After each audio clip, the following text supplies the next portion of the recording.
Okay, what can you do right now to begin to turn your life around? I'll tell you 2 or 3 things. Start making a list of things to be grateful for. Start with that, because this shifts your energy. It starts to shift your thinking. Where before this exercise, you might be focusing on what you don't have, and you might be focusing on your complaints, and you might be focusing on whatever the problems are. When you do this exercise, you start to go in a different direction. You start to be grateful for all the things that you feel good about. Gratitude is absolutely the way to bring more into your life. Every man knows that when his wife's appreciating him for the little things he does, what does he want to do? He wants to do more.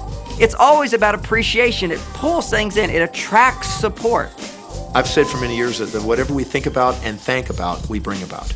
Because that's that feeling that you have to have, you know. And so for me, it's been such a powerful exercise every morning to get up and say thank you. Every morning when my feet hit the floor, thank you. And then I start running through what I'm grateful for as I'm going to brush my teeth and do the things I do in the morning.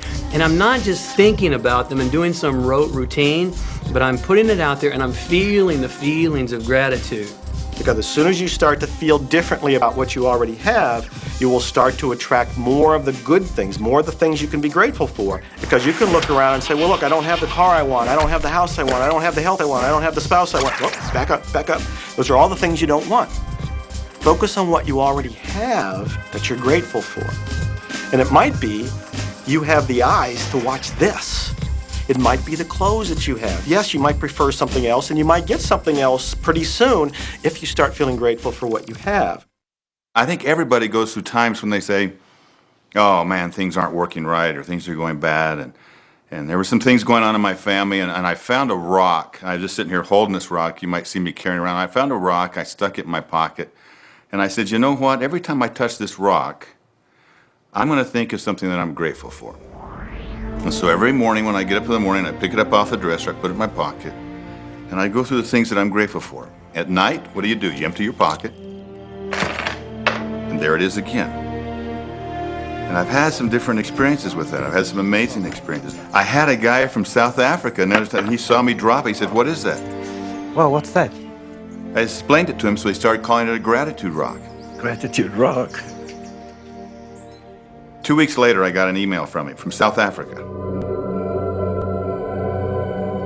And he said, my son is dying from a rare disease. It's a type of hepatitis. He said, would you send me 3 gratitude rocks? Now, they're just rocks I found off the street, you know? So I said, sure. I had to make sure that the rocks were very special. And so I went out to the stream, looked, picked out the right rocks, and sent them off to him.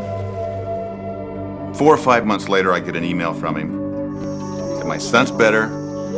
He's doing terrific. And he said, but you need to know something. He says, we've sold over 1,000 rocks at $10 a piece as gratitude rocks, and we've raised all this money for charity. Thank you very much. And so it's very important to be in an attitude of gratitude, as I call it. Another thing that I would suggest that you do right now to turn your life around, and this is so huge that I can't find the words to describe just how powerful this can be for you.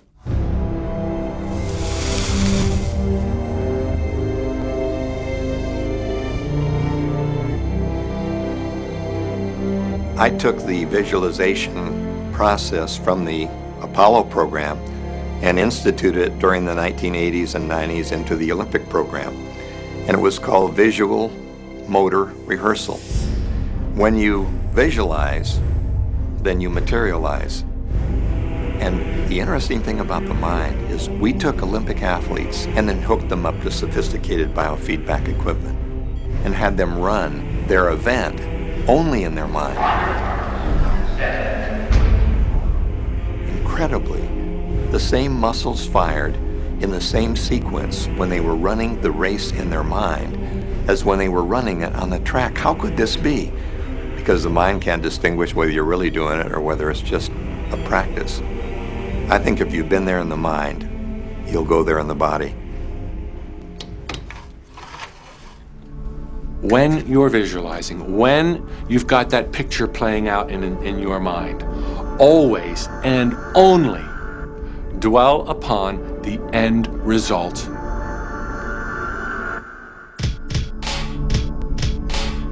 Here's an example. Look at the back of your hands right now. Really, look at the back of your hands. The color of your skin, the freckles, the blood vessels, the rings, the fingernails, the fake fingernails. Take in all those details right before you close your eyes. And then see those hands, your fingers, wrapping around the steering wheel of your brand new car.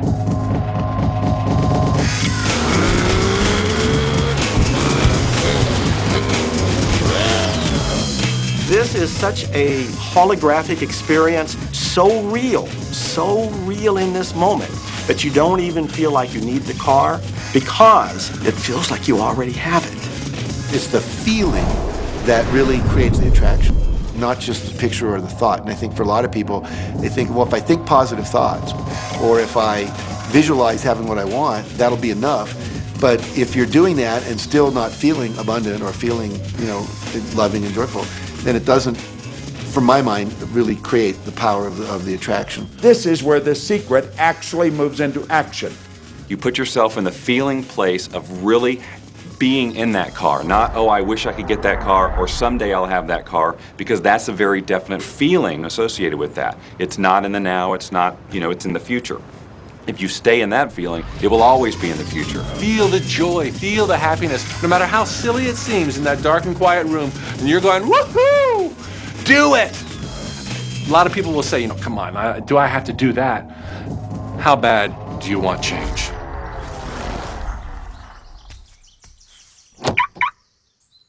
Now that feeling and that inner seeing will begin to be an open doorway through which the power of the universe will begin to express.